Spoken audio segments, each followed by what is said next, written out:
ये है loan recovery में होने वाली दादागिरी और हम कह रहे हैं कि अब ये नहीं चलेगी। वित्त मंत्री ने लोकसभा में ये बात कही। The paying back has been followed up by some banks, whether they are public sector banks or private sector banks. The government has made sure through the RBI also to instruct such banks that such harsh steps should not be taken. That instruction has been given to all the banks, be it private or public.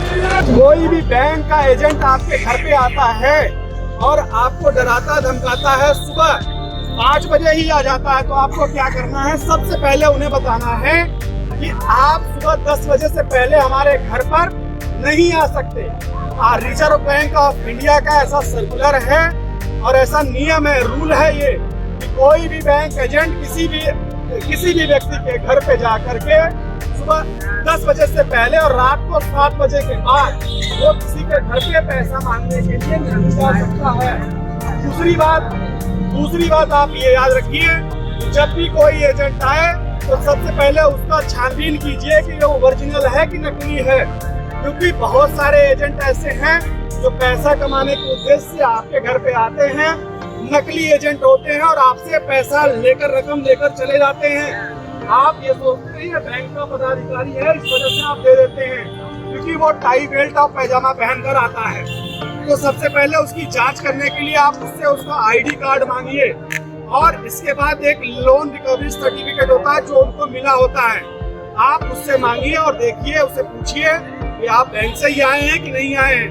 अगर वो इस card को नहीं दिखाता है तो आप 112 number पे फोन करके उस व्यक्ति को गिरफ्तार करवाइए सबसे पहले। दूसरी चीज, अगर वो व्यक्ति दिखा देता है तो भी आप उसका फोटो अपने पास रखिए। क्योंकि अगर वो आपके साथ बदतमीजी करता है, आपकी बहन बेटियों घर परिवार के किसी भी सदस्य के साथ कुछ गलत करता है, आपके पीठ पीछे, आप घर में नहीं है, आपके पीठ पीछे घर में आकर के 24 घंटा बैठ करके घर में माँ बहन बेटियों को देखने का काम करता है, तो इस स्थिति में आप उसका फोटो लिए रहेंगे, आईडी कार्ड लिए रहेंगे, तो उसके नाम पते पे आप FIR कराइए, 100 नंबर को बुला के उसे गिरफ्तार कराइए। साथ में उससे कहिए अगर हमने लोन लिया है तो ये हमारे और बैंक का मैटर है, हम बैंक से आप नोटिस भिजवाइए। नोटिस भेजने का काम अगर बैंक करेगा, आप मेरे घर पर इतनी देर नहीं बैठ सकते हैं, क्योंकि आपने लोन लिया है, बैंक से लिया है, उस एजेंट से आपने कोई लोन नहीं लिया है, तो आप ऐसा बोल सकते हैं। और आपके जब भी नोटिस आए, आपके 13/4/13/2 का नोटिस आता है या बैंक आपके खाते को NPA करता है, NPA का मतलब ये है कि 3 बार से ज्यादा आपका चेक बाउंस हो जाता है तो बैंक आपका खाता NPA में डाल देता है। तो कोशिश ये करिए कि आपका खाता NPA में ना जाए। फिर भी अगर चला जाता है तो विशेष बात याद रखिए कि जब भी नोटिस आए बैंक का तो आपको हल्के में नहीं लेना उस नोटिस को। नोटिस का जवाब किसी भी वकील के माध्यम से, अगर आप पढ़े लिखे हैं, नोटिस का जवाब देना जानते हैं, तो खुद से नोटिस का जवाब दीजिए और स्पीड पोस्ट कीजिए। बैंक के एड्रेस पे स्पीड पोस्ट करिए या किसी वकील के माध्यम से उस नोटिस का जवाब जरूर दिलवाइए, क्योंकि उसमें आपका यह बेनिफिट होगा, जब आपका जो घर है या गाड़ी है, अगर बैंक उसे जब्त करेगा तो वो सबसे पहले नोटिस भेजकर अपनी फाइल मजबूत करता है ताकि आपके पास कोई प्रूफ ना हो।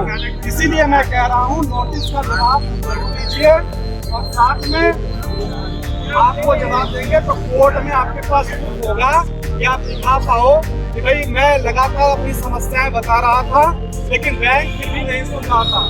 इस कंडीशन पे भी आपको जज जो है समय दे सकता है। अगर फिर भी आपका घर मुकेशन हो गया, मतलब बिक गया है, तो आप हाई कोर्ट में जाकर स्टे ले सकते हैं। ये बहुत सी ऐसी लीगल बातें जो ऊपर स्तर की हैं, आपको नहीं समझ में आए तो बैनर लगा हुआ है, बैनर का फोटो खींच लीजिए, उस पे मेरा खुद का व्हाट्सएप नंबर है, कॉल मत कीजिएगा, व्हाट्सएप कीजिएगा, क्योंकि देश से लाखों कॉल आ रही है हमारे पास और हमारी संख्या कम है, 1000-2000 लोग हैं अभी हम देश में जो निःशुल्क अभियान चलाए हुए हैं और भी लोग जुड़ रहे हैं, लेकिन हमारे साथ आप जैसे जुड़ने वाली संख्या 20 लाख के करीब जो डायरेक्ट ऑनलाइन फॉर्म भर चुकी है वो जुड़ चुकी है। 20 लाख का मतलब होता है हर घर में 4-4 मेंबर हैं। 20 लाख का मतलब 1 करोड़ लोग मेरे साथ डायरेक्ट जुड़े हुए हैं। 8 अगस्त को जब हम रामलीला मैदान पे कार्यक्रम कर रहे हैं उसमें 20 लाख लोगों की आने की संभावना है। 20 लाख लोग अगर हमारे अभियान में साथ देते हैं, भारत सरकार को आकर के डाटा लेकर ये कर्ज मुक्त भारत अभियान को सफल बनाना पड़ेगा। आम आदमी का कर्जा माफ करना पड़ेगा। एक बार जयकारा लगाएंगे, हम कहेंगे आम आदमी का कर्जा माफ करना पड़ेगा। आम आदमी का कर्जा माफ करना पड़ेगा, आम आदमी का कर्जा माफ करना पड़ेगा, आम आदमी का कर्जा माफ करना पड़ेगा, आम आदमी का कर्जा माफ करना पड़ेगा, आम आदमी का कर्जा माफ करना पड़ेगा। जिन लोगों ने फॉर्म नहीं भरवाए हैं बारी बारी से आकर फॉर्म भरवा लीजिए। इसके बाद फिर बाकी बातें हम आपको समझा देंगे। तो हमारा मर जाएगा। 8 अगस्त 2023 को रामलीला मैदान आके अपना सर्टिफिकेट लेके जाओ। डेलीगेट पे दिल्ली के सर्टिफिकेट मिलेगा, कर्जा मुक्ति का, उसमें नाम लिखा होगा। 8 तारीख को उसके लिए आना पड़ेगा। अपना कोई आइडेंटिटी प्रूफ लेके आना कि आप ही हो। आधार कार्ड कम से कम तो होना चाहिए, कुछ तो होना चाहिए कि भाई आप ही हो, आप ही का नाम है, आप ही का नाम है।